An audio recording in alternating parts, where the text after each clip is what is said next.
College football playback right here on the Sports Objective. I'm Dave Richmond, along for ladies and gentlemen, the ladies' man, Kyle Barber. How are you? What's going on, Dave? How are you on this lovely Sunday morning? Oh, it's Sunday. It's great. Great to have week 2 under the belts for us, college football. Very excited about that. Bubba Rosenbaum, how are you, sir? I'm doing well, guys. Really enjoyed yesterday's slate of games, particularly the Sun Belt going 3-0 against the Big 12. Yeah. Very impressive day for them. And, guys, we've talked about this once or twice before. The old joke in 2000, I know the league was created in 2001. The old joke used to be that the SEC created the Sun Belt so they would be able to have more FBS wins towards the bowl eligibility. And yesterday proved one thing that it proved for me is that the so-called Power Five is again, they need to take that term away. It's a joke. And the Sun Belt is a great league, and they proved it again. And hopefully we are Division I, and hopefully they can one day see they can make a lot more money by having everybody be a power league, and they can have more teams in the playoff and give the customers, which is aka the fans, what they really want. The Power Five argument is it's a joke. One that when you look at year in, year out, you see these so-called Group of Five schools pull off the wins against Power Five schools, and it's just like the media seems to forget those wins happen after they happen, and they keep throwing that Power Five narrative down your throat. But the Sun Belt in particular used to be the league that it was the weakest league in FBS, or the weakest non-BCS league, or the weakest Power Five league between them and the MAC. And the Sun Belt's gotten better in recent years. And when conference realignment happened, one thing the Sun Belt did was it did not go after media markets. It brought in the best teams it could, and a couple of those teams were brought up from FCS and in App State and Georgia Southern. And what they did was focus on football. And, schools like Louisiana Lafayette, and South Alabama and Arkansas State have invested in their facilities. And the Sun Belt ain't what it used to be. I mean, it's not. It's one thing. I think Conference USA used to be significantly better than the Sun Belt back when we were in it, et cetera.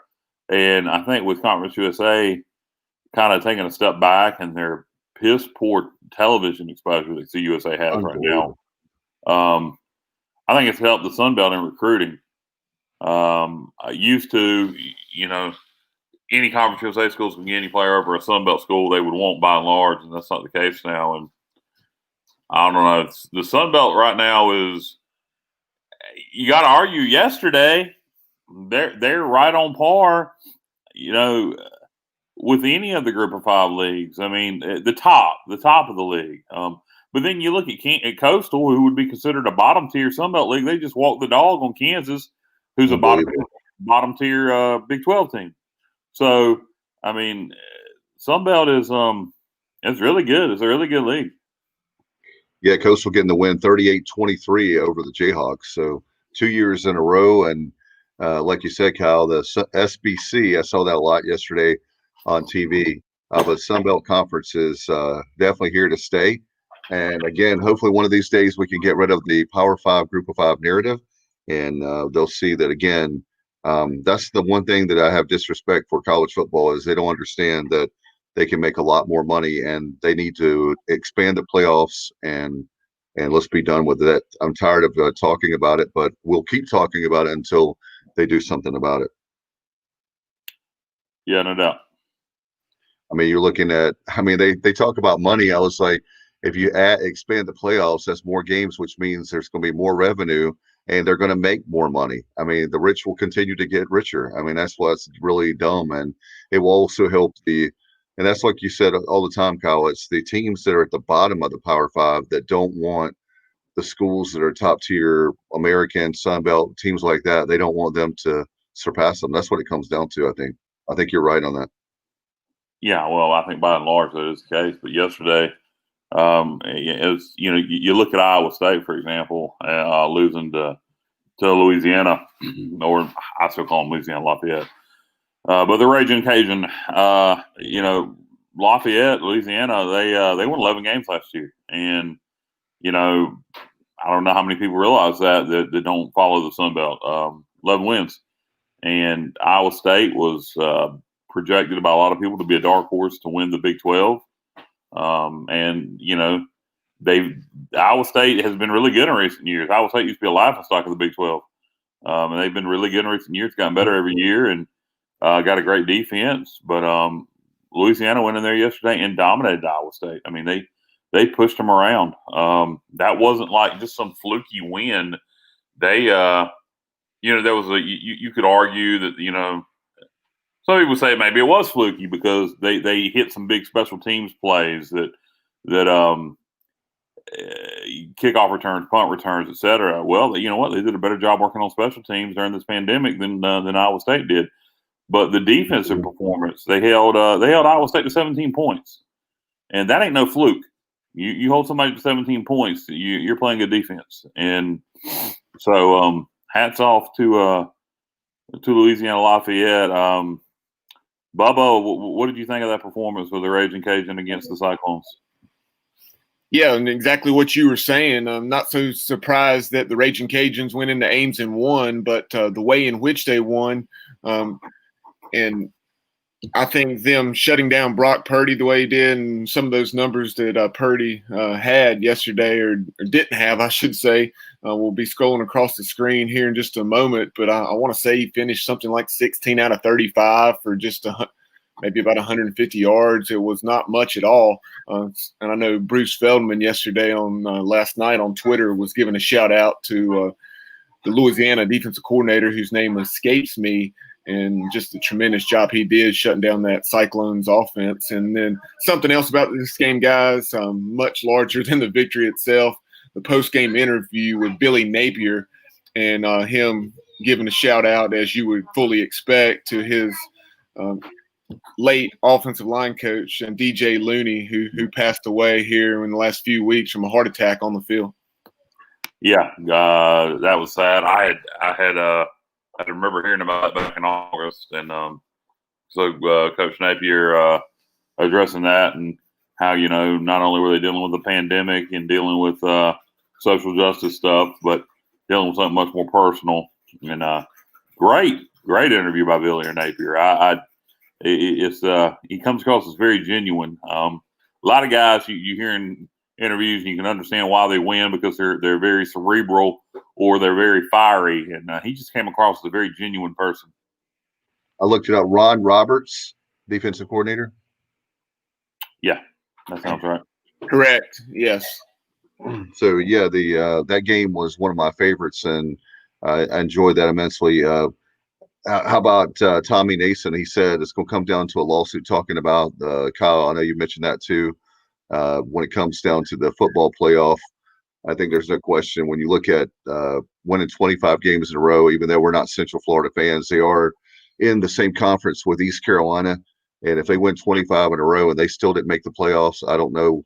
You're right, Tommy. It's definitely going to come down to a lawsuit. We've talked about that a number of times for sure. And hopefully one of these days they'll realize they can get a whole bunch of money by having extra games in there. And even if it's 8, I would prefer 16, but that's what I want. But that's going to be a long time coming before that'll ever happen, I think. Well, I mean, I think the most logical thing that could probably happen would be if the playoffs go to 8 and you take your 5 so-called Power 5 champions, and then you have your highest ranked team from the group of 5 automatically make the playoffs. I mean, that would be throwing us a bone. It wouldn't be equal footing, but I think everybody would take it. If it guaranteed a team from the so-called group of 5 got a playoff spot, I think we would take it at this point. It would be a start. And then once that one group of 5 team made it into the playoffs every year, they'd have to do something. And then once on a yearly basis they were doing something, at least make it the second round, eventually winning a national championship, then I think you could see it become all-inclusive. But anyway, that's kind of more it's always a good topic to discuss, but yeah, that's a big picture, whereas, there's some actual games to talk about right now. So Yeah, what did you think? What did you think? Obviously, about the. I think last night I was watching the Clemson game. They were dominant. No surprise there. Certainly, Oklahoma and Texas, they took care of business. West Virginia was another one that they really, not that it's a surprise, but they took care of business. And I think I know, Bubba, you mentioned to me in our group text that I didn't watch all the UNC game, but they pulled away in the fourth quarter, but they scored 21 points in the fourth quarter, but it was a lot closer for the first three quarters. Was it a 4-point game going into the fourth quarter? Right. It was 10-6 going into the fourth quarter, and then the Tar Heels scored 21 in the fourth quarter. 3 touchdown runs, short touchdown runs of 6 yards or less by Javonte Williams, and won 31-6 in their opener in Stadium in front of no one. But yeah, that was a game. Did not surprise me at all. I certainly felt North Carolina would win. I went back and forth on that one in my pick'em contest with some of my buddies. I think Tar Heels are something like a 22.5-point favorite. Ended up covering at the end, but Syracuse really struggled offensively. I think they had 2 running backs that chose to opt out because of COVID. So it was not a surprise whatsoever that the Orange struggled to put up points yesterday in Chapel Hill. Yeah, I didn't watch a lot of that one because I tend not to watch a lot of Tar Heel football, particularly if they're winning. I think I still don't know if the Tar Heels are what people think they are, which is a contender in the ACC. I do think they're a good football team, but I don't know if they're going to be the team to rival Clemson. Maybe they will be. Notre Dame looked pretty good against Duke, but not overly impressive. Louisville looked good against Western Kentucky. That's who I'm hoping comes out of there, challenges the Tigers. But UNC, good football team, and did what they were supposed to do against a Syracuse program that has not progressed at all the way I thought they would under Dino Bravels. I always want to call him Dino Bravo. I don't know if you guys know who it is, but nice win for the Tar Heels yesterday over Syracuse. Dave, a few numbers from that game. Sam Howell, of course, the quarterback for North Carolina. A lot of talk about him, the type of player he is entering his sophomore season. He did throw 2 picks yesterday. He finished 25 out of 34 for just under 300 yards with that 1 touchdown and 2 interceptions. Yeah, I think that for me, it's not that Carolina's a bad football team. It's my issue would be is number 18 in the country. I think that obviously they deserve credit where credit's due, but I think that they're obviously getting a lot of hype because they have a good football coach in Mac Brown, and he comes back, and they had some flash year. No question about it. They got a great quarterback, but to be my issue is number 18 in the country. I'm still, that's my big issue right now. So they may be the 18th best team in the country if you're counting teams that are playing. So I really don't have a problem with that ranking. I don't think they're gonna.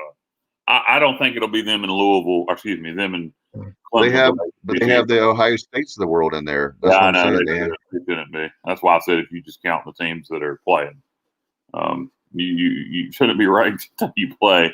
Ohio State may be playing soon, but we jumped over to the ACC. But I wanted to finish up, if you guys don't mind, the Sun Belt. Okay. Absolutely.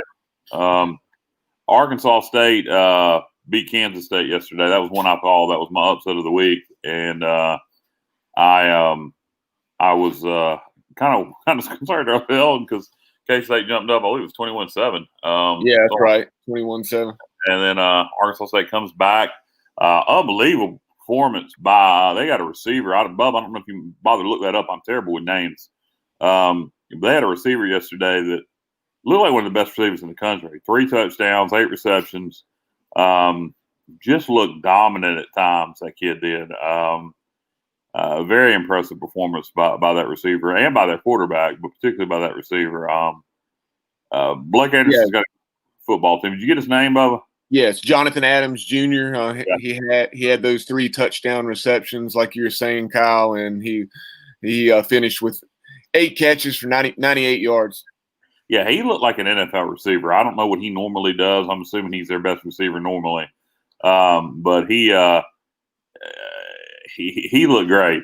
And I know Blake Anderson has done a great job at Lafayette, taking them to a bowl, I think, every year since he's been there. I thought they could go up to Manhattan and pull that off. They'd already played Memphis. I watched that Memphis-Arkansas State game, and what I thought I was watching was two good football teams playing, and I was. And when you already had a game under your belt, you took on a good opponent. Kansas State hadn't got their feet wet yet. Kansas State jumps up early, kind of starts resting on their laurels, and Arkansas State said, "Hey, we're here to win," and got the Vic over the Wildcats. And not only were the Red Wolves able to overcome that 21-7 first half deficit, Kyle, they and I know you and I talked about this. They had a couple of very stupid plays where they had personal fouls. Yeah. One, Kansas State was going to be facing 3rd and 33, and they gave them a first down. And that one, like you said, it's a dumb play. He opened up the door for the officials to interpret that the way he did with the shove toward the quarterback. And then the second one was certainly more legit, where it was right there in the final 45 seconds or so, and he took a shot that gave K-State a shot at the end zone, and they weren't even able to throw the ball to the end zone from about the 40-yard line, which I didn't understand because if I'm remembering correctly, there wasn't really that much pressure on the quarterback. That forced a 25-yard throw. I don't know.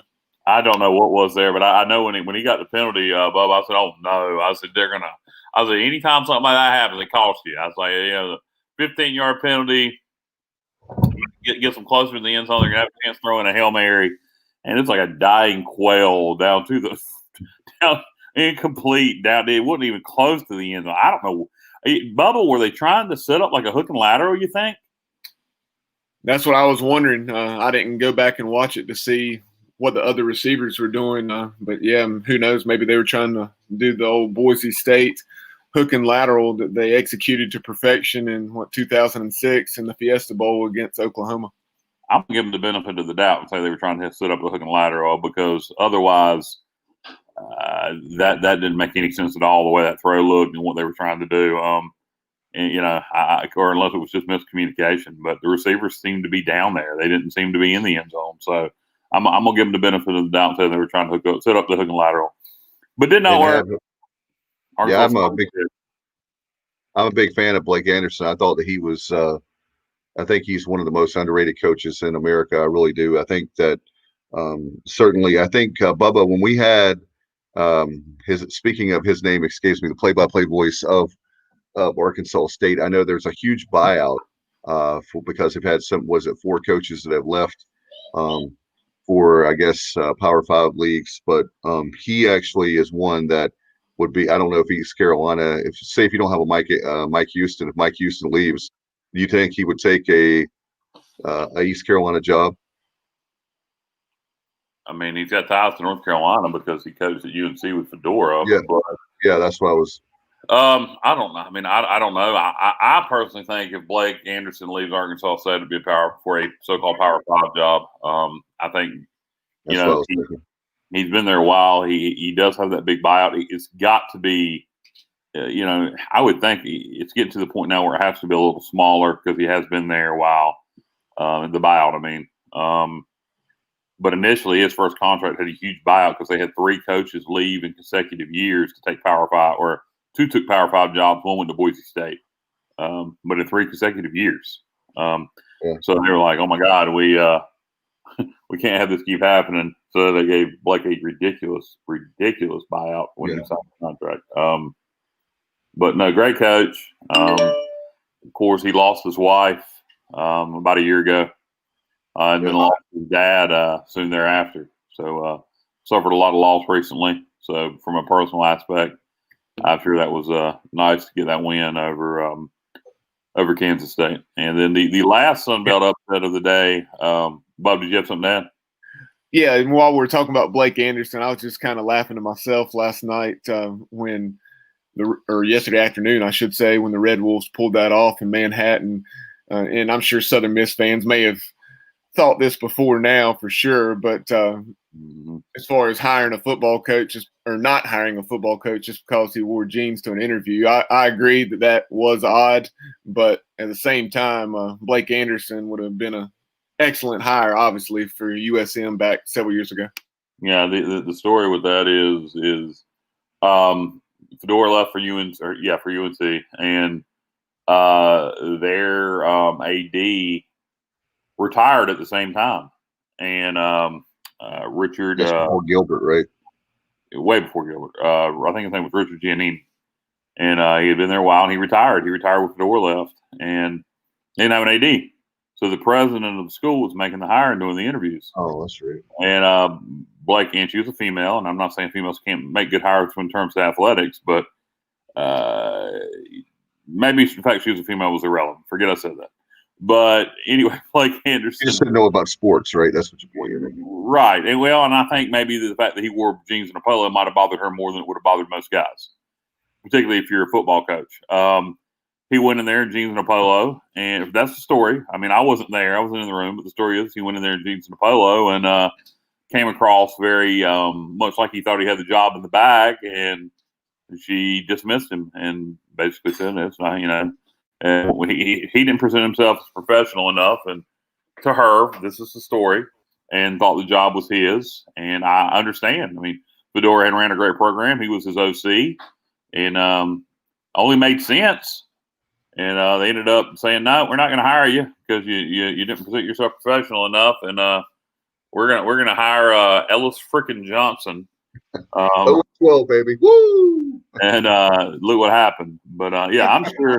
I'm sure Southern Miss fans have thought about it many times. They've had success since they didn't hire him. They had the year they won the East under Coach Todd Monken, who then left for Tampa Bay. And Jay Hobson had some good years. But yeah, I'm sure Southern Miss has thought about not hiring Blake. But I want to wrap up the Big 12 upsets. Coastal Carolina beat Kansas last year in a terrible football game.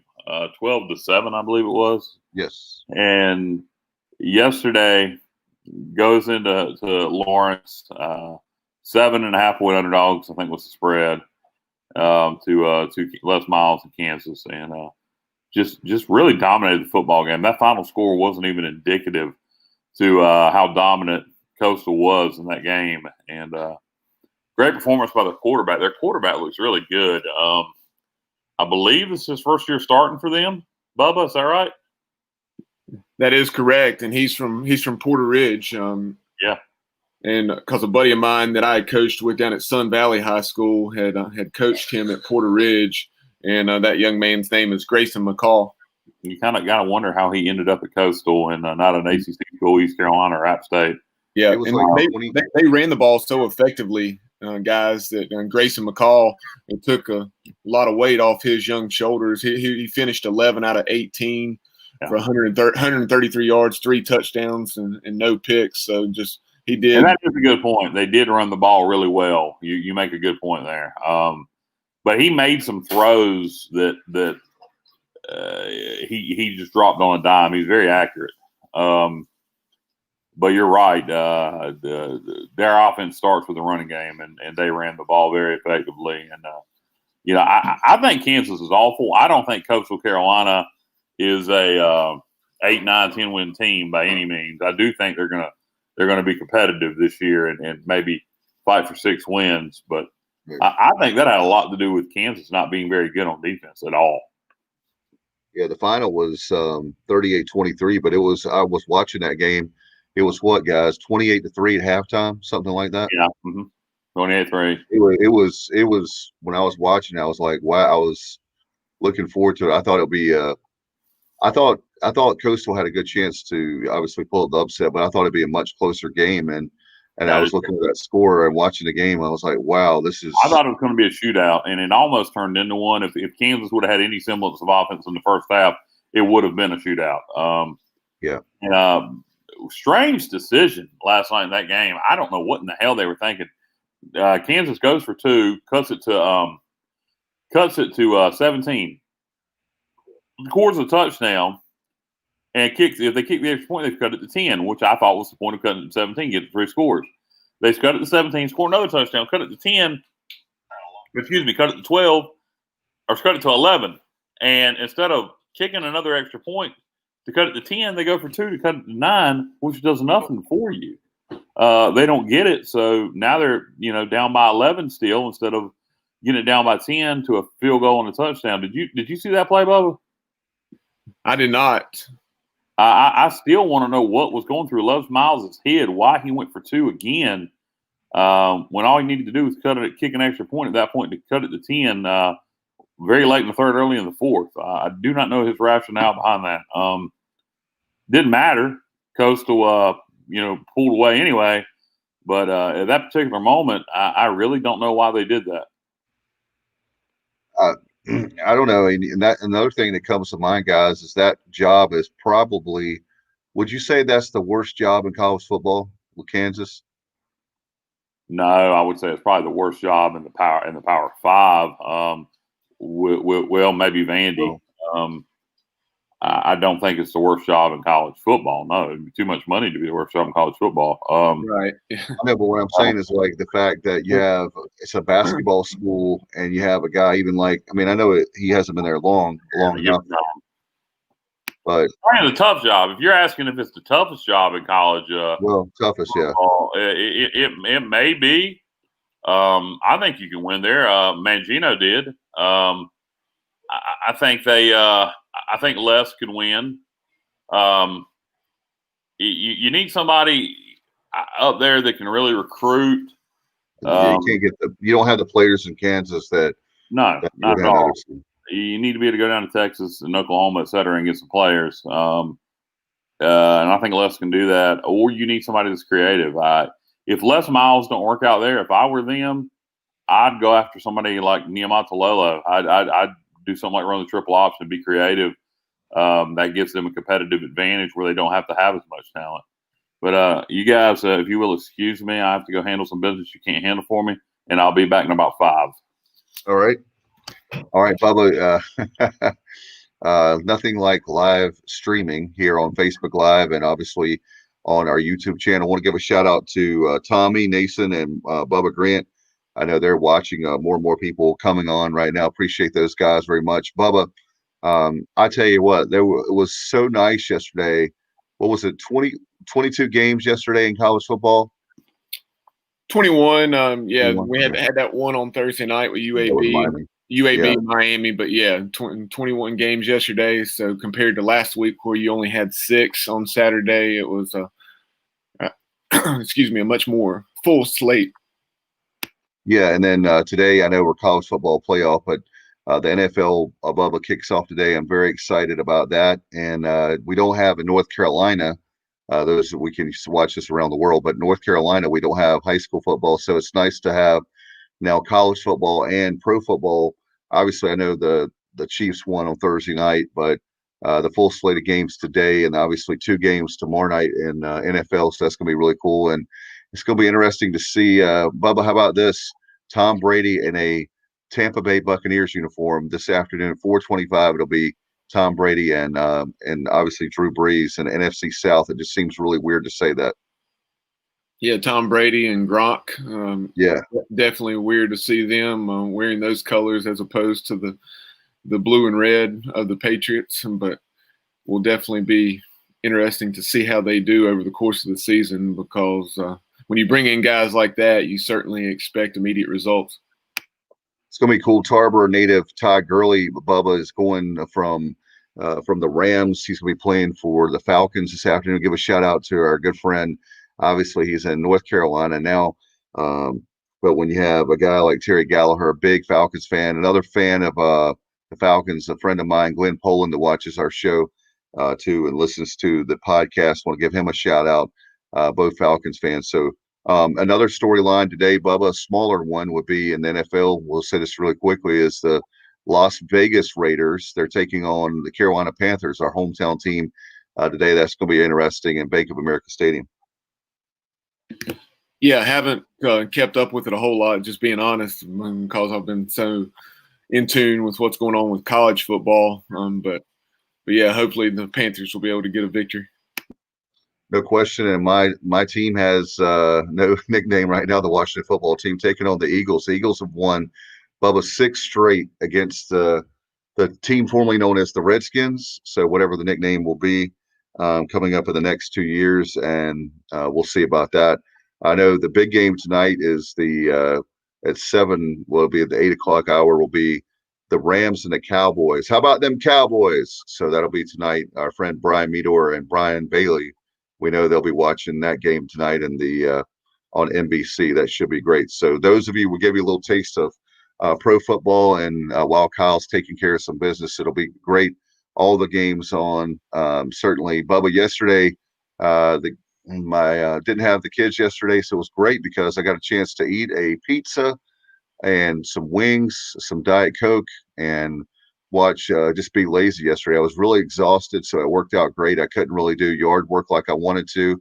I'm going to do that after the show today, and very excited to just have. I haven't done that very much. Last year I did some, but to have the whole day like that was really nice.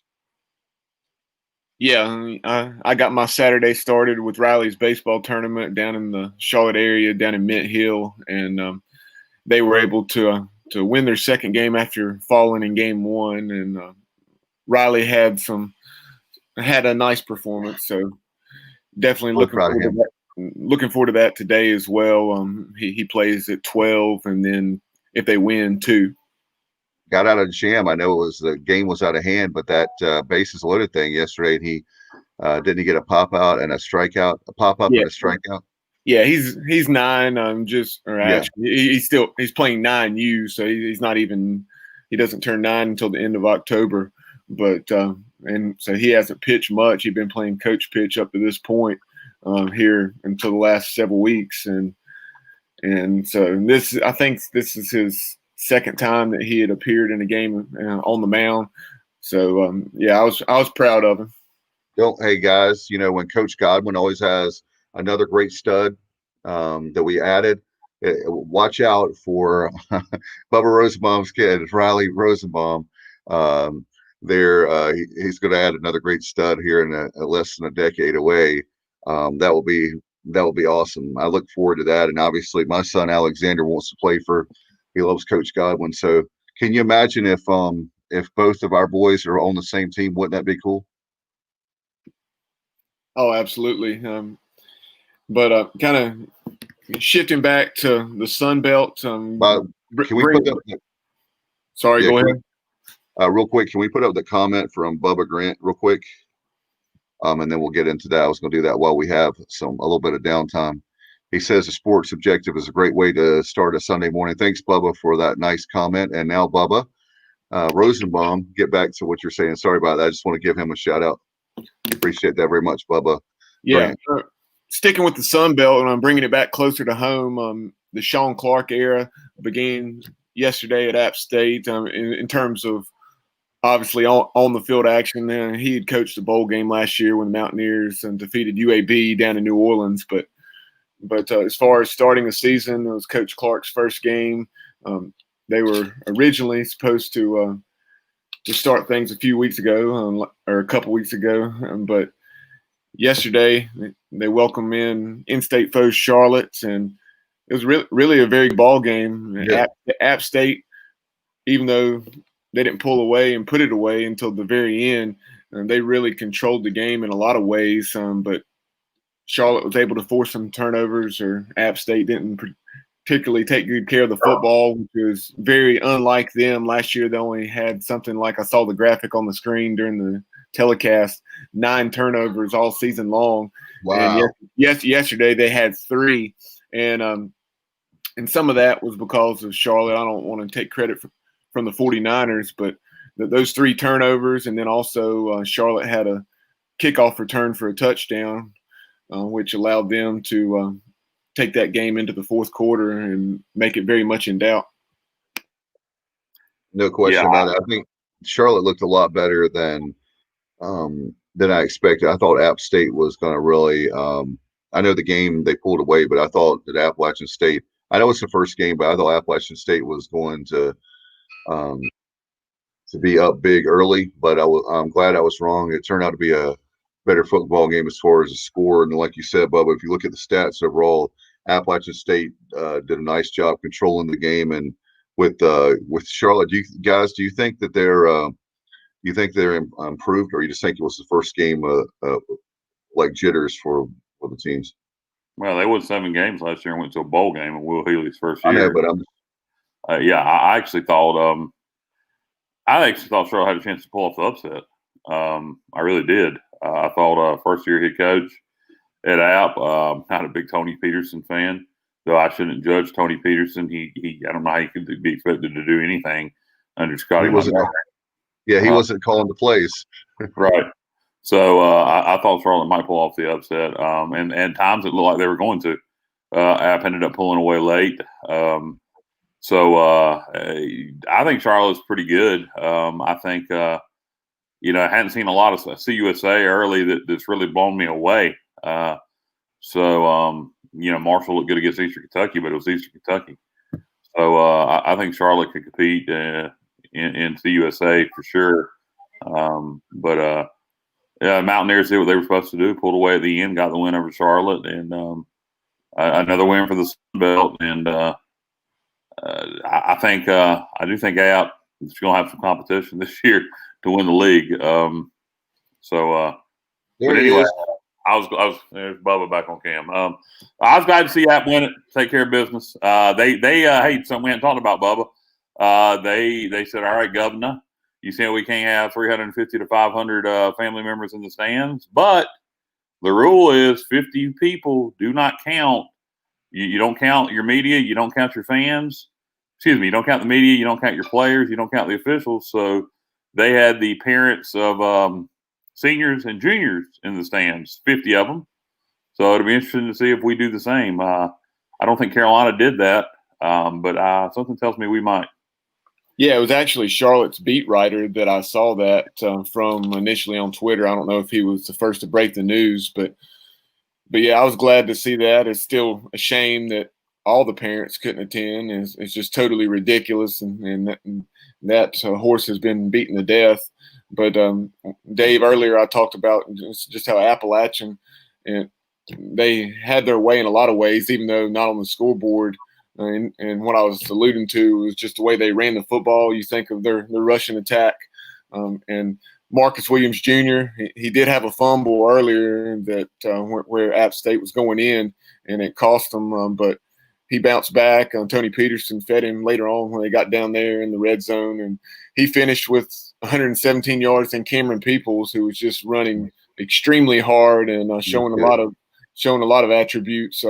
As a back, he had 102 as well. So 2 100-yard rushers, and then Zach Thomas on nothing spectacular, but he was solid as always. He did have one pick, but he was like 14 out of 21 for 204 yards. Yeah, I thought early Zach made some bad throws. He came into his own as the game went, and thanks to the running game and the performance by the other line. And when you have obviously, guys, when you have a good running game, it does several things. One, it takes pressure off the quarterback, but obviously another thing that would help us as far as East Carolina, if we can ever get the running game really, really going, it shortens the game. It's less possessions. It's time of possession that we would have that the other team would not have the ball, and the defensive side of the ball wouldn't get so tired. And then another great thing that Coach Houston's doing across the board, but especially guys at defensive line, is building up certainly depth, especially at defensive line. When you had the starting 4 guys playing most of the snaps, that was really rough. So that's something that we've got to do, is improve the running game to help us out. And when we improve the running game, we'll definitely win more games. Yeah, I think Coach Houston thinks that we have the potential to do that this year. We got the transfer from Arkansas, got some other good talent. Of course, you have Darius Penix back, who hopefully has upped his game and can stay healthy. So I think for us, it starts with Holton and these receivers, but you can certainly open up you can run the pass or pass to run. And I think with our passing game and our ability to go deep, If we utilize that correctly, that can really open up some run lanes for us. And I think hopefully the O-line will be improved, and I think we have a couple good backs. If the O-line's improved and can run block, and we can use the pass to open up the run, I think we could have a good run game this year. And you look at the tight end position there. Montgomery had no. That was something that used to drive me crazy, as I've said a few times on here, that we had really, not that we didn't have talent at tight end, they just didn't use that position like they should. And so that's another thing that they're working really. We got 2 or 3 good guys there in the tight end room, if you will. And you have Fontel Mines is a great coach, recruiting coordinator. We got to give him a shout out because he's done an excellent job, along with other coaches in recruiting. We were talking about Blake Anderson, made me think of Blake Harrell just because of the name Blake. Blake Harrell, if we can have, I've said it before, we'll say it again, if we can have a decent defense, we're gonna go when we may, and that's another issue, another show, as they say, we may go to a bowl anyway, but that would be awesome for the, hey, go to a basketball will go to the tournament, and the football team will go to a bowl game in the same year, and we'll obviously have baseball that's going to do very well. So a great year for the Pirates coming up, looks like. Yeah, no doubt. Speaking of the Pirates, one thing you need to do till the Pirates play on the 26th is watch future opponents of the Pirates. And one of our future opponents played last night with the Tulane Green Wave. Took on South Alabama down in Mobile and got off to a very slow start. And it's something that the Pirates need to keep in mind as we haven't played a game yet.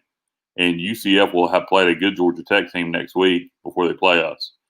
And we won't have played. Well, South Alabama had played Southern Miss already and had beaten Southern Miss. And Tulane had not played yet and got off to a slow start.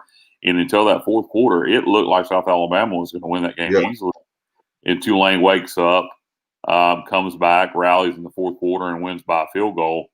I think it was 27-24, but that's right. Down at South Alabama, as they open up their new stadium in Mobile, nice looking little 25,000 seat stadium. They've been playing the Ladders People Stadium, home of the GMAC Bowl or the Mobile Bowl for years. Right. So, open up their own stadium, and the Green Wave go down there and spoil the opening and get a nice win for the American. And Tulane early on looked like that'd be an easy win for the Pirates potentially, but then suddenly in the fourth quarter, Tulane showed their ability to run the football, and their D-line, their D-line should be really good. They got a couple of NFL caliber defensive line. Tulane looked like the team that some people think they can be in that fourth quarter, but for 3 quarters, they looked dreadful. Bubba, did you watch that one? Yeah, I assume you're still talking. I had to step away for a moment. You're talking about the Tulane game? Correct. Yeah. Yeah, 27-24. Yeah, right. Yeah, 27-24. But as you've already referenced, Kyle, they were down 24-6, and then they sliced it down to 24-13 with about 5 minutes left in the third quarter before those 2 touchdowns in the fourth quarter. But yeah, things were not looking good for Willie Fritz and company. But to their credit, and despite USA having a game to their belts where Tulane was playing their opener, they found a way to rally from 18 down on the road, and obviously a tremendous amount of excitement there in Mobile with them opening their new venue.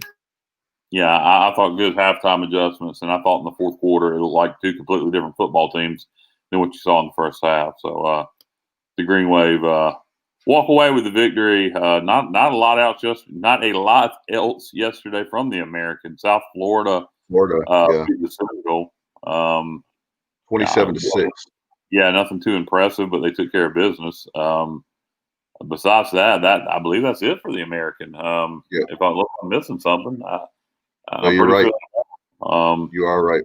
Interesting note from the American: Memphis has a lot of positive tests, and so they had to cancel their game with Houston, which was next Friday night. Next Friday night. The 18th. And I don't know if it's official yet, guys, but according to everything you saw yesterday, Houston. Baylor offered East Carolina an opportunity to play them next weekend, this past week, because Baylor had their game canceled for next weekend. And they offered the Pirates. Well, we turned them down. but Houston did not. Houston came open yesterday. Or Friday, they found out they weren't going to play Memphis the following Friday, and it looks like Baylor and Houston have worked out a deal, and Cougs and Baylor will do battle next weekend. Well, hopefully, I'll just say this. Hopefully, I was telling you, Kyle, off the air, I think it was last week or week before, the weeks are running together. I'm really concerned. Obviously, very happy to see those games yesterday because that gives me hope. But I'm very concerned if we stay on 9 games, that 9 means you're playing 6 or 7, potentially. Potentially, no, I get what you're saying. The situation with Baylor, I'm assuming the reason why we turned it down is we're still getting players back, and that's the game. If you want a chance to win it, you need to be at 100%. No, I understand that. I don't know how much they offered us. There was a rumor, and rumors are rumors for a reason. But there was a rumor they offered us $1 million to come play there. I don't know if that's true or not. If that's true, I'm kind of surprised we turned it down with our budget struggles, honestly. But I don't know if that's true. That's just a rumor. But obviously, it's a lot easier trip for Houston to go to Waco than it is for us. So the Cougs will do battle with Baylor next weekend, and should be an interesting game, guys. And I don't know what you guys talked about while I was gone, but I believe the only ACC team we talked about on the air was Syracuse, North Carolina. We mentioned a little bit about the big game. Dave, Kyle, we saved the college football talk. We just touched on. Dave brought up the Panthers game today and the Redskins game, and pretty much just some NFL talk. But before we move on to the ACC, you guys were talking about Jeff Scott's debut down in Tampa, and I don't know, but I know USF had some guys out for that game. I don't know if it was 10, 20, what it was. I seriously doubt it was anything like Georgia Southern, which we'll get to. I'll go ahead and get to that, because we were talking about the Sun Belt. It only makes sense to talk about Georgia Southern and Campbell. Georgia Southern had over 30 players out, and I think if it had been anybody but the Campbell Camels, they would have canceled that game. But they thought, well, we can just get by against Campbell, and they did. They did. But man, oh man, it almost caught them. It almost cost them. And Bubba, that penalty. I don't know if both of you guys watched the end of that game. That penalty. Wait a minute. Let me make sure I'm getting my games mixed up. Okay, yeah, I am. But they the three onside kicks. It was just it was a mess there at the end. I felt bad for Campbell. I personally thought, because of all the players out for Georgia Southern, and I know Georgia Southern had the momentum, but Campbell's quarterback was moving the ball constantly and moved it really well in that last possession. I thought they should have kicked the extra point and went to overtime. I thought they had a chance in overtime. But they went for 2. And like I said, Georgia Southern down 30 players. Longer the game goes, you might would have benefited Campbell. That's why I thought they should have went to overtime. 27, 26. 33 guys out, and 7 of those were starters, 4 on the offensive side and 3 on defense. I think offensively it was primarily skill guys. I think a couple receivers, a tight end, and a running back. And then on defense, they had a starting corner, a starting safety, and then their starting nose tackle out. Yeah, but then you take guys who aren't starters who rotate in. That's taken away from being able to get guys off the field and give them a breather. And if you're missing 30 guys, you ain't been able to practice right. So it played into Campbell's. If it would have been anybody else, I'm not taking anything away against Campbell, but if it had been a more high-profile FCS team, or I think any FBS team, I think Georgia Southern would have lost. Mike Minter has done a nice job. The former Panther guys, I was really impressed. I know that they didn't have 33 players. I get that, but still, he's been building that program. His 8th season there at Campbell, and I'm really impressed. I'm impressed with what he's done. I'm hoping that we can at some point.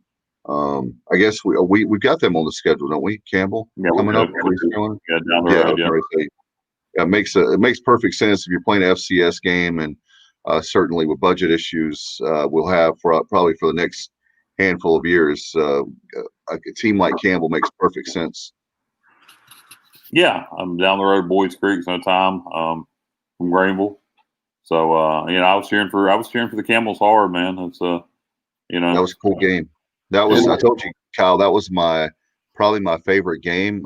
Certainly with the local tie being Campbell, Boys Creek, not too far away from Greenville. Another game, man. Their quarterback looked really good. That kid made some great throws. He was that big kind of hoss, but could run. Really well, yeah. Little David Garrardish. He's 6 feet 205. As far as Williams, the Campbell quarterback, he's a little squat. He ain't got what Garrard had, but he looked taller than that. Wow. No, he didn't look very. When you looked at him, Bubba, he didn't look like he would be that fast, but he could pull it down and run. And I was impressed with him. Kind of don't know his recruiting situation. I don't know if that was his best performance of his career. I don't know if he normally plays that well, but he did a great job. And under a high stress situation, led them right down the field to what would have been to tie it up, but they went for two at the end. So good for the Camels. Unfortunately, they came up just short. If you're a Georgia Southern fan, you are glad that they survived without 30 players. Now I think they got a week off before they have to play Florida Atlantic, and they can get those kids back hopefully. And Kyle, to your point, right quick about Williams. Williams, he was a proven commodity, and last year he was the offensive newcomer of the year in the Big South. And then yesterday he finished 17 out of 27 for 237 yards, 2 touchdowns, did not throw an interception. And then you were talking about his mobility. He also ran for 73 yards and a score. Yeah, he looked good, man. I don't know how he wasn't at an FBS school. It just goes to show you that it's hard to evaluate talent sometimes, and there's so many kids out there. Kids get missed, or they get pegged in. Well, he's an FCS quality player for whatever reason. But that kid, from what I saw, is an FBS quarterback. With what's so interesting is the very fact with us, with the games, just watching the games, it gives you, I guess, it gives you hope with us that we'll be ready on time. And one good thing is, I'll tell you one thing, David, that I've seen, and I don't know if you guys agree. Nobody in the American that I've seen has blown me away. I've not. Yeah. I wasn't blown away by Navy. I wasn't blown away by Tulane. I wasn't blown away by South Florida. So the American teams I've seen so far, with the exception of Memphis, I feel, and I don't think we play Memphis this year. I feel, without seeing us play, I feel like we have our chances. Yeah, and guys, again, I just have this weird feeling that COVID-19 has been so strange. What if we have a great year? Obviously the UCF, it's tough that we start the first game against USCF, but maybe that will be a good thing that nobody knows what we're going to look like, and we can, being a home game, maybe we can pull off an upset. Who knows? But certainly I'm going to be hopeful until I can't be when it comes to our team, especially when you have Coach Houston. And I think having more depth at the defensive line is something that I feel like that's the one position on the defensive side of the ball that it wasn't that we didn't have talent, the depth issue. And then the linebacker position, Bubba, I know that's something that's coming along nicely. And I think, ironically, the secondary is where we're the deepest, right? My memory serves me right. Yeah, we certainly have our question marks there. For that goes without saying in the secondary. But you do have Jaquan McMillan, who had a tremendous freshman year, and need a whole lot more of him. And unfortunately, Nigel Knott hasn't been able to get on the field a whole lot after transferring in from Alabama. Hopefully that situation will change on whatever's going on with him, injury-wise or whatnot. But then you also had some other transfers. So definitely think we're talented, but we're certainly green. Yeah, I agree with you, Bubba. I think that's pretty much the case with the defense by and large. A lot of talent, a lot of bodies, a lot of potential, but very young. I would expect we're going to see some growing pains early, and that defense is going to get better as the year goes on. But unfortunately, speaking of early, we open up with UCF. But before we get there, guys, UCF is going to play Georgia Tech next weekend.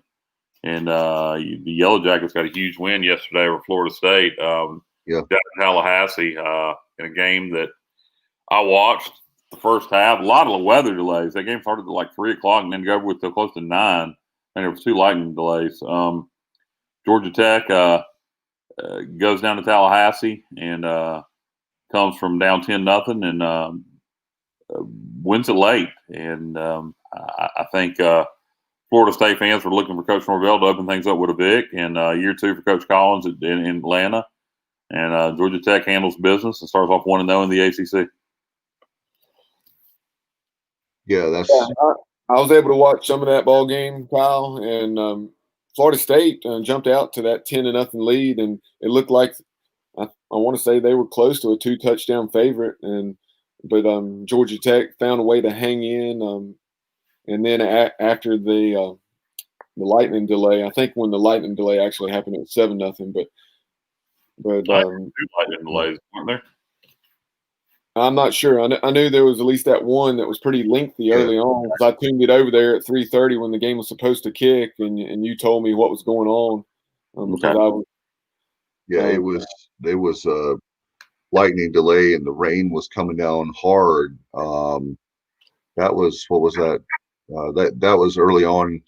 I think still, obviously they could play in the rain, but because of the lightning, but it was coming. That rain was coming down something hard there, and then just shows guys with Mike Norvell is a great coach. Of course, at Memphis did a nice job there with the Tigers and moving there. Kyle, I know you said it pre-show when we were meeting. They definitely have. When you hear the cupboard is bare, that's usually a really bad excuse, or people just make that excuse a lot. I think at Florida State, they have been living off their name, meaning they don't have the talent that lives up to their name normally. They've been living off their name for about 4 or 5 years now, don't you think? Well, it appeared yesterday on the offensive side of the ball that they may have been void of some talent, or either Georgia Tech just has a really good defense, which is possible. John Collins has a defensive background. Right. So that's possible that Georgia Tech's defense is just a lot better. It could be a combination of both. But their offense struggled mightily in the second half. So I don't know. That's what approach. I know Coach Norvell can coach offense, so it looked to me like they have some talent issues, and it appeared that way last year under Taggart. Their offensive line is so undersized. It definitely doesn't look like a Florida State size team for offensive line. So another big story, guys, is obviously Virginia Tech has got a lot of not a lot, but they had enough of the COVID issue that they had to postpone their game against Virginia Tech next week. So Duke and Virginia are going to play next week, Bubba. So that's another story. In fact, the story broke about, I know you sent us a text, I believe it was you, Bubba, 9 o'clock yesterday morning. And then but it was weird that the team Duke was actually going to, they found out at 11 a.m. as they're going into the stadium there at in South Bend against Notre Dame. They found out that, you had that week off. That bye week. Well, you don't have that bye week anymore. You're playing Virginia, so I was going to bring that up because that's a interesting storyline. Probably the one of many we're going to have this year in our league. I know Memphis, Houston. We were talking about that, but certainly Duke and Virginia next week. So that's going to be really interesting to see that. We didn't see that one coming, but I guess that's going to be. It's kind of like you always hear about sports as a male soap opera. Well, we've got a lot of storylines off the field. It's not about players getting suspended and arrested. It's more of the COVID issue this year. Yeah, it was yesterday during that Duke Notre Dame game.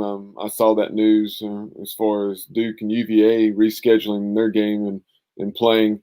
But yesterday morning early, like you're saying, that news broke as far as Virginia Tech and UVA having to postpone to sometime in November, more like when they typically play. I think it's November the 14th, Bubba. That's my memory. I didn't see exactly, but I just knew that they had referenced that Mike Tirico when he was talking about Duke and UVA playing next week. I guess you said so.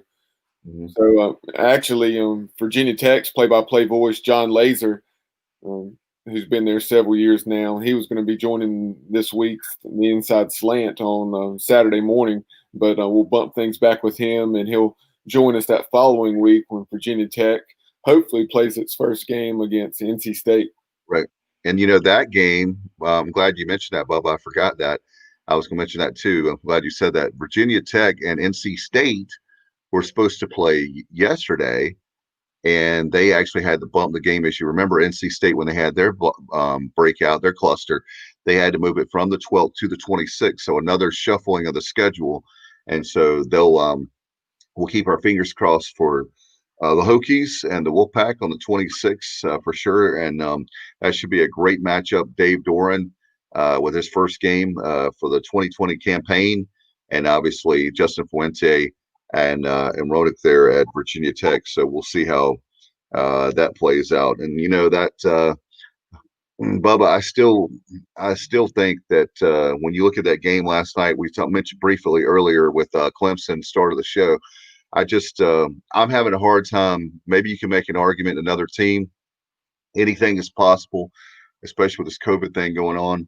But Clemson looks like, by far the number one team in America. I don't know that there's anybody in the ACC, or there's teams I know outside of the ACC, but I just really believe if Ohio State is not going to play, and Oklahoma, I know there's some teams in there you can make an argument for.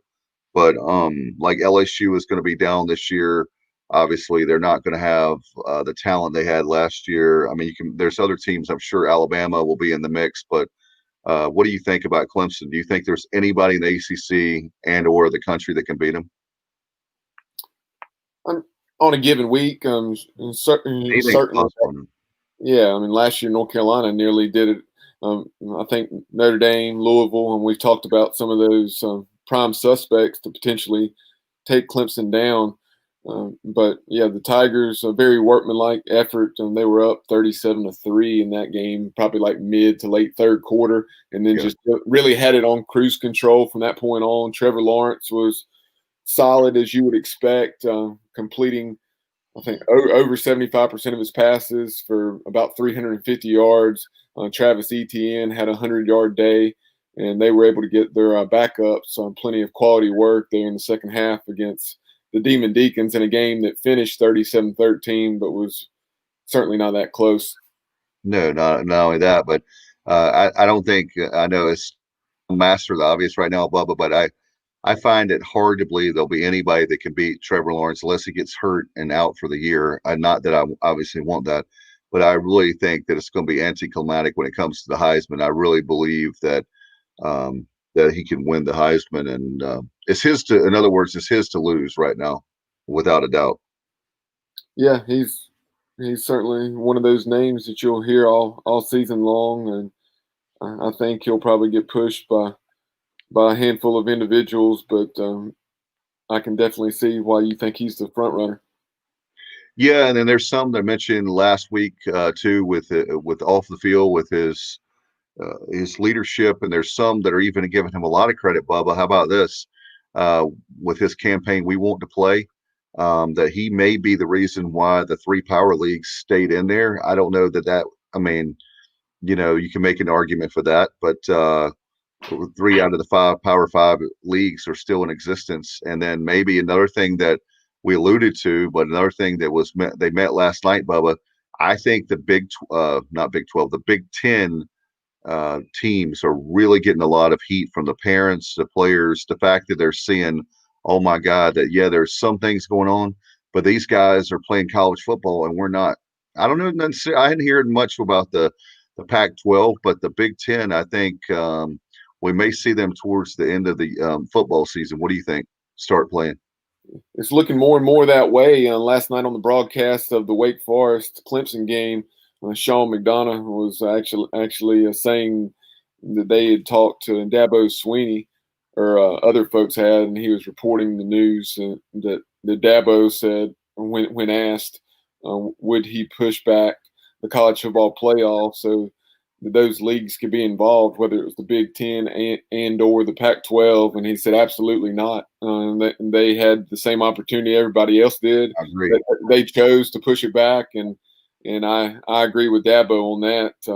If they can figure out a way to safely and just work out all the logistics in terms of getting tests to where they need to be, getting the teams to practice they need to get before they kick things off. The SEC is starting here on the 26th. If they can find a way to start maybe a week or two later or something, and so like they've been practicing. Yeah, I think Big Ten is right. As far as I know, I hadn't heard about the Pac-12, but I'm pretty sure. I'm not 100% on that. The NCAA, of course, yeah, I remember the rule. That rule where you could have 12 hours of practice, even though you weren't playing. So hopefully, some of those teams have been doing that, and then if they choose to play, then maybe the Big Ten can get things going in mid-October, where maybe they could have a shot at still getting a team like an Ohio State or a Penn State or whomever into the playoffs. Yeah, you play your conference schedule. Yeah, just play the 8 games. Yeah, you can get it done. As far as pushing the playoff back, whether Dabo wants to do it or not, I wonder if it's going to have to be done.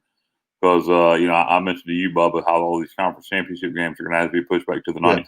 We talked about that, Kyle. Yeah. Well, I think it may have to be pushed back even further.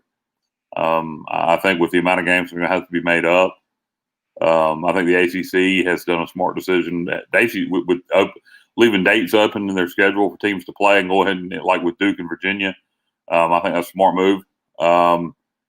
Was Duke and Virginia scheduled to play later this year? Yeah, I believe that they were. I was telling Bubba, I think November. I'll have to double check on that, but they pushed it up to next week. Does that open up a date for Virginia and Virginia Tech now?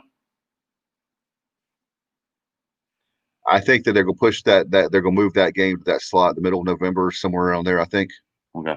Closer to when they, like Bubba said earlier, they're being a rival week. It would be closer to the Thanksgiving weekend game that they normally have anyway. Makes more sense. But my point is, if you have to go later than the 19th, let's say, I guess the following Friday, would that be the 20th? I don't think you're going to do it around the 26th because Christmas, but let's say you have to move conference championship games back to around New Year's. That'd be cool anyway, wouldn't it? Then the playoff will be pushed back even further. So that may happen whether Dabo wants it or not. But also Dabo doesn't make those decisions. So he can say what he wants to. He doesn't make those calls. I know it might seem like he runs college football, but he don't. So he's not the college football commissioner now? No. So if the college football playoff thinks that it's going to be lucrative to include the Big Ten, don't be surprised if it gets pushed back. Especially if they go ahead, Kyle. If they go ahead and I think it comes down to how quickly the Big Ten makes a decision. If they keep stalling and stalling, then obviously they're supposed to meet today. So I bet you we know today. Okay, well, hopefully so. And those kids deserve to play in Ohio State. And what about the Pac-12? It's the Pac-12. It's the Big Ten. I haven't heard anything from the Pac-12. What about the Mountain West? What about the MAC? The MAC seemed to have just done what the Big Ten did. Very geographically similar area, and they seem to have just followed. Well, now the MAC. All right. Well, now we're going to come play conference games, which does not have any implication on the playoff, but it does have implication on bowl games. So it'll be interesting to see if anybody else follows suit. And if you're the MAC and the Mountain West and the Pac-12, if you see the Big Ten is going to play in the fall, then you got less and less company in the spring. So I don't know. It's going to be interesting to see if the Pac-10 starts a trend. If they come back, or Big Ten, it'll be interesting to see if the Big Ten comes back. If some of these other conferences decide to join with them and play football after all. And guys, if you look at a team like Boise State, those guys, with them, you can't miss a whole year of football. So what happens if the hypothetical of the Mountain West, they don't play? I guess you can just have conference competition in the spring and try to decide a conference championship. You won't have postseason play unless it's just like. I guess essentially it could be them in the Pac-12, and then the Mountain West champion plays the Pac-12 champion in some sort of bowl game. I don't know. Have you guys heard anything? I haven't heard anything as far as bowl games officially. I've been waiting for that, but I've been looking around. I haven't seen anything. Have you guys seen anything? I heard that the Hunger Bowl, the Fight Hunger, the Craft, whatever the hell that is, out in San Francisco. I heard that bowl's already been postponed, and that's the one I was telling you about. Okay, that was the one I was telling you about. I heard that there was another one, but nobody can ever tell me which it was. Everybody says there was a couple, and they can identify that one. So I don't know what the other one was. Guys, have we broke down all the games that need to be broke down, Bubba? Is there any other games that are coming to mind for you? I wanted to talk about that Texas Tech Houston Baptist game. I was watching a lot of it on ESPN Plus or ESPN3, whichever it was. But last week, Houston Baptist had taken on North Texas and lost. They weren't that competitive, something like 57-31. And they were taking on their second of three consecutive FBS teams. That's all they're playing this fall. And last night in Lubbock, they gave the Red Raiders everything they wanted and then some. Took them down to the wire, and just a failed 2-point conversion. This one to tie, not to take the lead like Campbell, Georgia Southern. But 35-33, Texas Tech hung on. Yeah, that's Houston Baptist has a pretty good FCS program. Or they have in the past. I don't think they have very recently, but they have in the past been good. I believe that's where Willie Fritz used to coach. Correct me if I'm wrong. Before Georgia Southern, but he was actually at Sam Houston State. Okay, well, I think it's Sam Houston State that you're probably thinking of as far as being a perennial SES playoff team. All right, yeah, Houston Baptist sucks. Nice game for them against the Cougs, against the Red Raiders. And almost pulling off the shocking upset. And good thing the Pirates don't play them, huh, Bubba? Yeah, their offensive coordinator. He's a Texas Tech alum. He'd been at Texas Tech. I want to say that he maybe graduated from there as recently as 2014. But a very, very young guy, certainly a name, and I'll get that name for you in a moment. But a guy to keep an eye on to see if he's getting an OC job at a FBS program here in the near future. They certainly lit it up the first two games, and they will have that one more game. I'm trying to remember. It's another FBS program within the state of Texas. I don't recall which, but yeah, Bailey Zappi, as you see there scrolling across the bottom of your screen, he's thrown for close to 1,100 yards the last 2 weeks. Last night, he finished with 567 yards against Texas Tech. Another good OC comes out of Texas Tech with an air raid mindset. Who would have thought? And like you were saying, Kyle, as far as that was something that we had heard regarding the Pirates potentially. Maybe there was a connection between Mike Houston and a member of that HBU staff, but that was one that could potentially be added next weekend on the 19th when we're currently open. And yeah, with our green defense, maybe it was a blessing that we didn't go against that HBU passing attack. It could have been fun. Could have been like a very high scoring shootout. But it is what it is. Another one. You guys talk about Texas State and UTSA. No, we were going to talk about that. That was a game that with Texas State came back there, but with the Roadrunners having a brand new head coach, I thought that that was really interesting to see. They get a win and being, I guess that's one area where Conference USA beat the Sun Belt Conference there. But certainly I enjoyed that game. Texas State without their starting quarterback for that game. He had tested positive for COVID. So the backup quarterback leads them in that game and gets his footing in the second half and brings them back. And they have a punt return for a touchdown. Few seconds left. All they got to do is kick the extra point to walk off the field with the big exciting W. And they missed the freaking extra point. Go to overtime. Miss a chip shot field goal in overtime. And UTSA wins. I feel so bad for that kicker. If that had been in an SEC school, he'd probably be getting death threats. So feel bad for the kid, but you got to do your job. You're there for a reason, and missed the extra point for the W, and then missed the chip shot field goal in overtime. And UTSA escaped San Marcos with a win. And Texas State is now 0-2 and has played really well in both games. And back against the 8-ball yesterday without their starting quarterback. I feel bad for those guys. No question, and that's certainly, again, great day for, I guess, the biggest thing, guys, a great day for the Sun Belt. As we mentioned all throughout the show, it's amazing how far that conference has come, and they've done a nice job. I think, Kyle, you made the great point a little bit ago that they made a great decision with the realignment. They've added some teams in there that have really know how to play football, and not only that, they've done a nice job of hiring football coaches too, Kyle.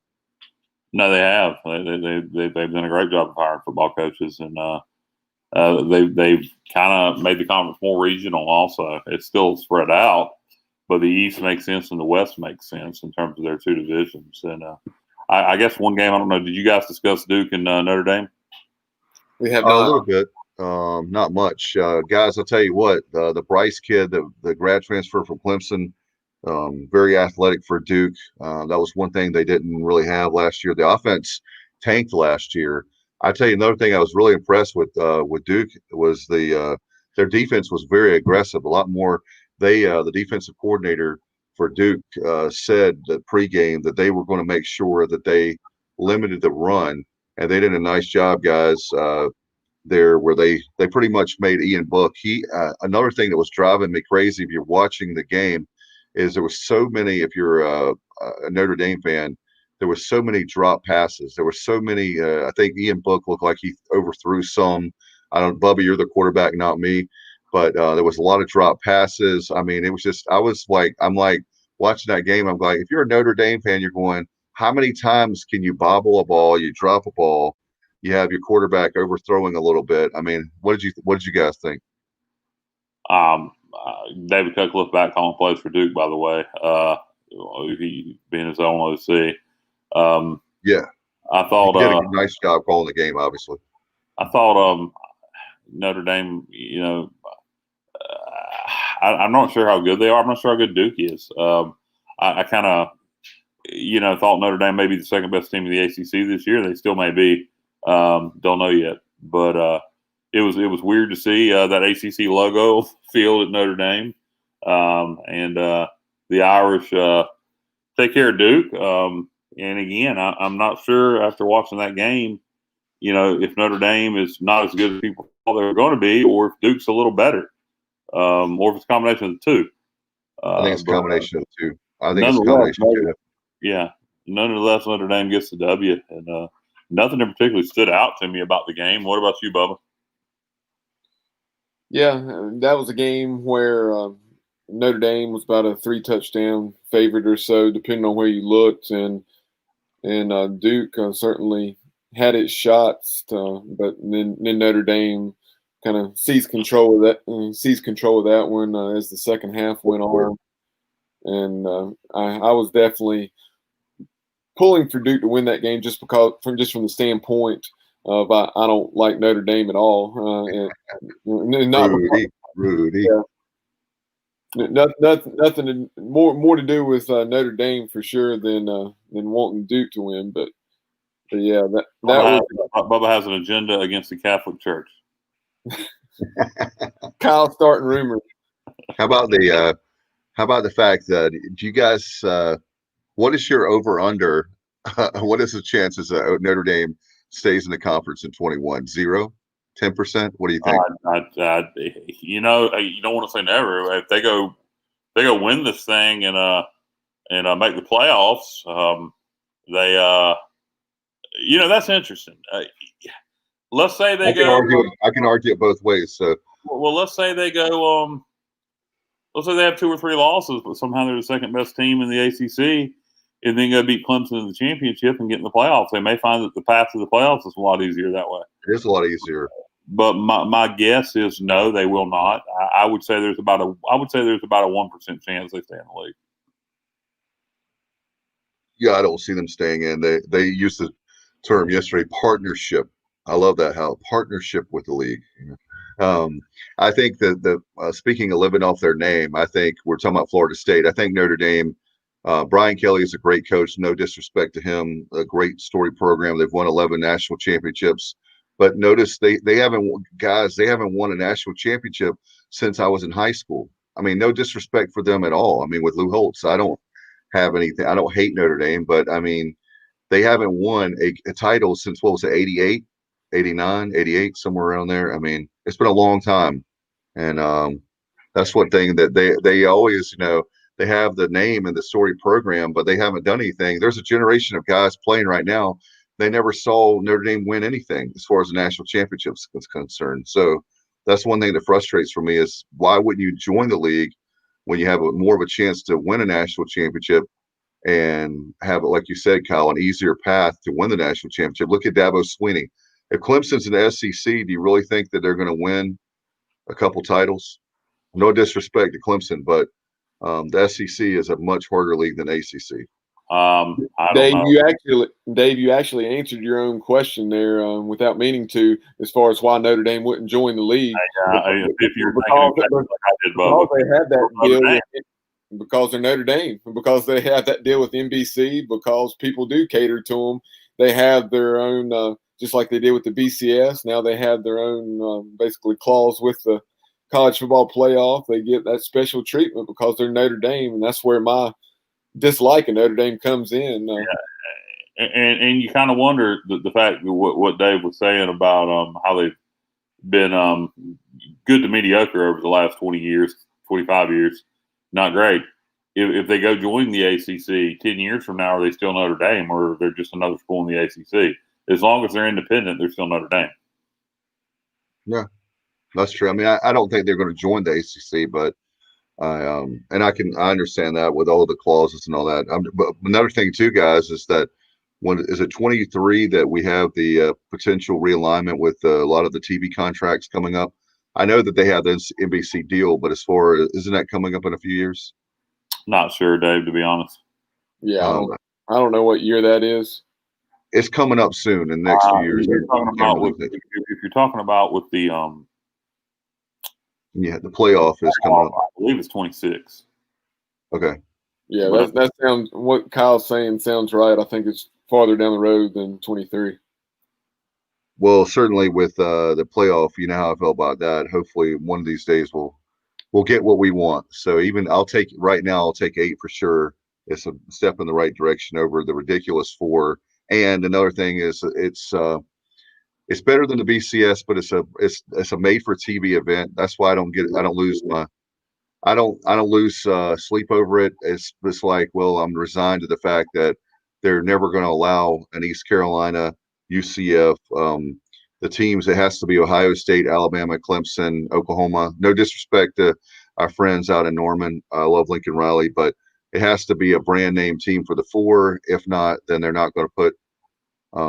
It's not going to be a March Madness. And the sad thing is, it could be even bigger than the March Madness tournament as far as basketball. But they're never going to put an underrated team or non. If you look back at it, over the years, was it the first year of the playoff, Bubba, where TCU should have got in and got left out, and they're a Power 5 school, but they're the newest power. They're the least sexy name brand, and guess what? They were the odd man out.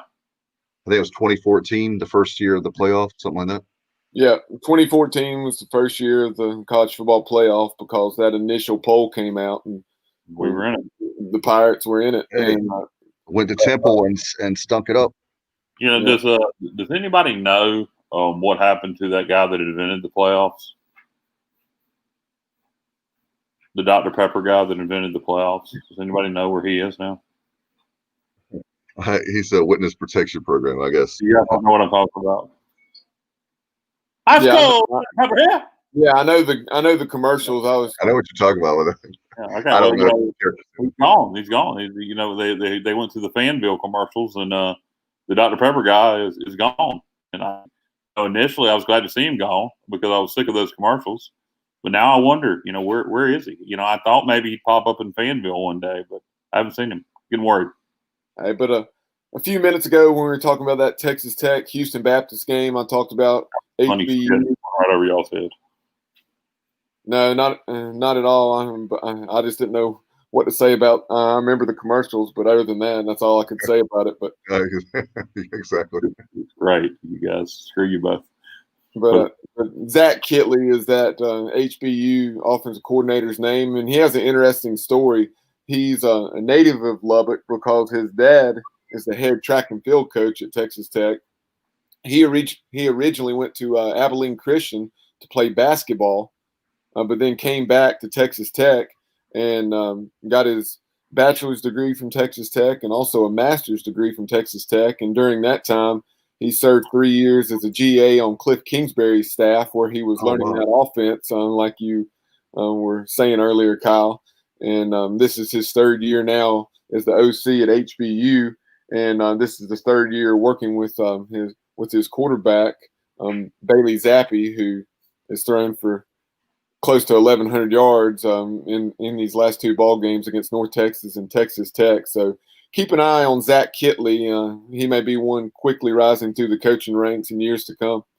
So I went to Abilene Christian to play basketball, transfers to Texas Tech, where his dad's a track coach, and doesn't even play basketball or football. Becomes a how did he even get that role as GA? I wonder. That's what a weird path, and that's whatever it takes, man. Whatever it takes. It does say prior to spending those 3 years as a GA, he was an offensive intern in 2014 and a student assistant coach in 2013. So very much like Lincoln Riley, when Lincoln Riley hung up the cleats and helmet and decided to pursue coaching earlier than anticipated. Yeah. But as far as making that seemingly abrupt transition from being a basketball player to in 2013 being a offensive assistant on the Texas Tech football staff, I would like to hear that backstory. Maybe we can get. I would bet you his dad, if he grew up in Lubbock, I bet you he grew up a Texas Tech fan. He loved that offense. He wanted to play football at Texas Tech. He wanted to play football, period. Basketball's where he excelled. He went to Abilene Christian because they offered him a scholarship. He played the shooty hoops. He said, screw this. I'm going to go to Texas Tech and learn this offense from Kingsbury because he grew up a Mike Leach fan, and that's what happened. I bet you that's the story. Right. And why find out the truth? And the way you put it right there, Kyle, that sounds like the truth to me. Exactly. Hey, guys, did you want to take a look really quick before we go with the upcoming games, a sneak peek of next week's games? Yeah, let's take a look at week 3. Okay. I'm looking at it right now. Here's an interesting matchup for Friday night, guys, at 7 o'clock. One of Kyle's favorite teams, the Coastal Carolina Chanticleers, are taking on Campbell. They're in I guess that's Conway. So that'll be a great matchup on Friday night. Boston College and Duke are playing. You've got another ACC matchup, Syracuse Pitt. Here's one that looks, guys, we got a few. I think there's at least 4. Oh, Duke was playing UVA now on the 19th. We'll have to double check on that. Yeah. They've moved everything around. We'll see, or maybe the 26th. We'll look at that coming up. We have Tulsa, Oklahoma State coming up for the Golden Hurricane. They're going to be taking on the Cowboys. That'll be interesting. How about we've talked about Houston Baylor, another noon game. The Bearcats, obviously with Luke Fickell, they actually are 20th in the nation. Austin P, they are not looking good at 0-2. Navy and Tulane, guys, that's going to be a great game. What do you think? Be interesting to see how that one plays out. Tulane struggled some last night, but found a way to beat South Alabama. Navy looked terrible against BYU. I'm guessing they've been hitting over the last 2 weeks. I would expect a better performance from Navy against Tulane. Is that one in Annapolis or New Orleans? That's in New Orleans on ABC. You have that's going to be an interesting matchup. Certainly a conference game and one for the American. How about here's one for you, Kyle. Another one of your favorites, Liberty, the Flames, going on against Western Kentucky, the Hilltoppers. That's another one, a high noon. Liberty, one of my favorites. I'm just joking. Liberty against Western Kentucky should be interesting. Western did not look very good last night against Louisville, but how good is Louisville? So that'll be an interesting game, actually. Yeah. Here's another one of your favorites. Louisiana, Georgia State, another matchup that should be interesting. High noon. That's on fire to watch. Georgia State. That's our next opponent after UCF. Yep. So that's Georgia State's first game. Louisiana Lafayette coming off the upsetter by Iowa State. Sometimes that's a good time to get somebody when they're flying high. And you got to wonder. Pay attention to this COVID test, because I imagine when they arrive back in Lafayette, they're gonna be partying hard down there in Cajun country. Lafayette's a party town, and I would imagine they'd be in at the bar. Some of the young ladies wanting to congratulate the boys on beating Iowa State. So check this COVID test before they play the Panthers with Georgia State. Hey, to be fair to you, Kyle, Bubba's favorite team, Appalachian State's taking on Marshall next week. That's a good one. Marshall played Eastern Kentucky. Eastern Kentucky is horrible. I do think Marshall's pretty good. I think Appalachian State's pretty good. That'll be an interesting one in Huntington. I'm looking forward to that one.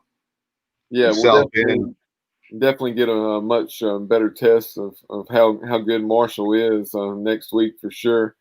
And I do think that will be a competitive football game. I'll be surprised if it's lopsided either way, particularly toward Marshall. But I'm very interested to see how that goes next week in Huntington. USF is traveling to South Bend, guys, against number 10 Notre Dame. Should be we'll see how South Florida tests against Notre Dame, but you would think that Notre Dame with the athletes, they should be able to pull off that win and be 2-0 for sure. We'll see how that plays out. We were talking about UTSA. The Roadrunners are taking on Stephen F. Austin, one of my favorite mascot names, the Lumberjacks. That will certainly be UTSA and Stephen F. Austin. Yeah. What about the one game we were talking about with the Pirates?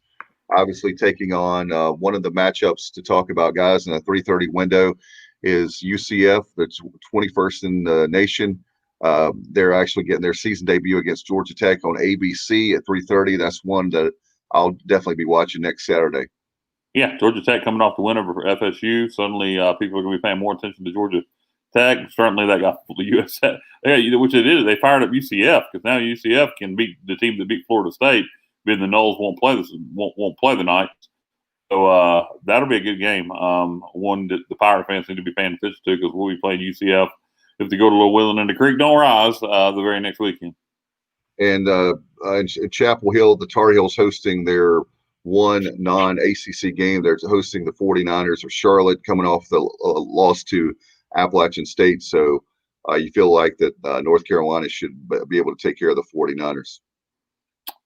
Yeah, you would think so. I would expect the Niners to be fired up, but I think that'll unfortunately be all Carolina in that one. I think there's some and there. It seems like you're missing a couple of big ACC matchups and a couple of Big 12 matchups.